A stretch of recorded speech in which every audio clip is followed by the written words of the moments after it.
It is January 5th, 2026. Happy New Year, everyone. The world has barely caught its breath, and we are already staring down the barrel of one of the most dangerous geopolitical standoffs in a decade. Yesterday, Sunday, January 4th, North Korea launched multiple cutting-edge hypersonic missiles into the Sea of Japan. State media, KCNA, released photos of Kim Jong-un smiling as he watched them fly. But this wasn't just another test. This wasn't just flexing muscles for the cameras. Kim Jong-un explicitly linked this launch to what he calls a recent geopolitical crisis. He's talking about the shocking events of last Saturday, where U.S. forces, under orders from President Trump, executed a lightning raid in Caracas, capturing Venezuelan leader Nicolás Maduro. The message from Pyongyang is crystal clear. You took out a regime without nukes? Try that with us, and you'll regret it. Experts are now screaming the warning we've ignored for too long. The hypersonic test was just the opening act. All signs indicate that 2026 is the year North Korea finally pulls the trigger on the one thing the world fears most: the seventh nuclear test. And this time, it's going to change everything. To understand why this is happening now, we have to look at the calendar. It's been nearly a decade since North Korea's last nuclear detonation in 2017. That was the hydrogen bomb test that shook the mountain at Punggye-ri. Since then, we've seen years of will they, won't they? But 2026 is different. Intelligence reports confirm that the restoration of tunnel number 3 at the Punggye-ri test site is complete. They have been ready technically for months. But politically, the stars have just aligned in the worst possible way. North Korea is preparing for the 9th Congress of the Workers' Party early this year. In the dictatorship's playbook, you don't show up to a party empty-handed. Kim needs a win. He needs to declare nuclear completion. We aren't talking about another massive city-killer bomb like in 2017. The 2026 test is expected to be a tactical nuclear warhead, a smaller, lighter nuke designed to fit on the very short-range missiles, like the KN-23 or the hypersonic glide vehicles they tested yesterday.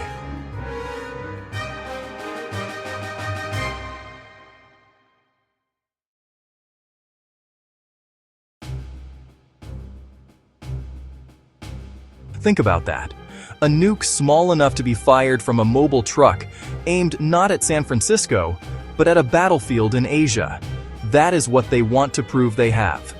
And after watching Maduro get whisked away to a New York jail cell, Kim Jong-un is convinced he needs these tactical nukes to survive the year. The timing of yesterday's missile launch was surgical. It happened mere hours before South Korean President Lee Jae-myung boarded a plane to Beijing. President Lee is currently in China for a high-stakes summit with Xi Jinping. Lee has been pushing a policy of engagement, trying to de-escalate tensions. But Kim Jong-un just embarrassed him. By firing missiles right as Lee left for peace talks, Kim is telling Beijing and Seoul, "You can talk all you want, but I control the temperature in this room." Then there's the Washington factor.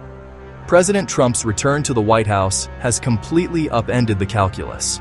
The fire and fury era is back, but mixed with this aggressive interventionism we just saw in Venezuela. Kim Jong-un remembers the summits of 2018. He remembers the love letters, but he also sees a U.S. president who just unilaterally toppled a foreign government over a weekend. Pyongyang's strategic review for 2026 likely concludes that traditional deterrence isn't enough. They need to demonstrate unmistakably that they can use nuclear weapons on the battlefield, not just as a doomsday threat. We cannot overstate the impact of the Venezuela raid. In the eyes of North Korea, Nicolás Maduro made a fatal mistake. He didn't have a nuclear shield. North Korean state media mentioned a geopolitical crisis yesterday. That is diplomatic code for panic. The speed at which the U.S. operation dismantled the Venezuelan leadership structure has likely terrified the inner circle in Pyongyang. If Kim believes the U.S. might attempt a decapitation strike to remove him, his doctrine shifts. It goes from retaliate if invaded to use it or lose it. Remember, back in 2022, North Korea passed a law allowing for preemptive nuclear strikes if the leadership is threatened.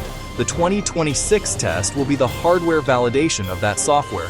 They need to prove the trigger works so that Washington knows if you come for Kim, Seoul and Tokyo disappear. So, what happens when the test comes? Unlike the massive 250 kiloton blast of 2017, we might see something different this year. Experts predict a salvo test, perhaps detonating multiple smaller devices in quick succession to simulate a MIRV, multiple independently targetable re-entry vehicle, capability. Or they might test a warhead specifically designed to fit into the gliders of the hypersonic missiles they launched yesterday. When the ground shakes, likely a magnitude 5.0 or higher earthquake, the U.S. Air Force will scramble these sniffer planes to detect radiation. But by then, the political fallout will be radioactive enough. A test in 2026 forces President Trump's hand. Does he return to maximum pressure? Does he threaten a strike? Or does this force a new, desperate round of diplomacy where the U.S. has to accept North Korea as a permanent nuclear state? The hypersonic missiles of January 4th were the warning shots. The raid on Venezuela was the catalyst. 2026 has barely begun, and the fuse is already burning. Kim Jong-un is betting that a nuclear mushroom cloud is the only wall high enough to keep the U.S. out, and he's willing to shake the foundations of the earth to prove it. Keep your eyes on the Punggye-ri test site. The mountain is quiet for now, but in North Korea, silence is usually just the deep breath before the scream. Thanks for watching. If you want to stay updated on this developing crisis, hit that subscribe button and turn on notifications. You're going to need them this year. Stay safe.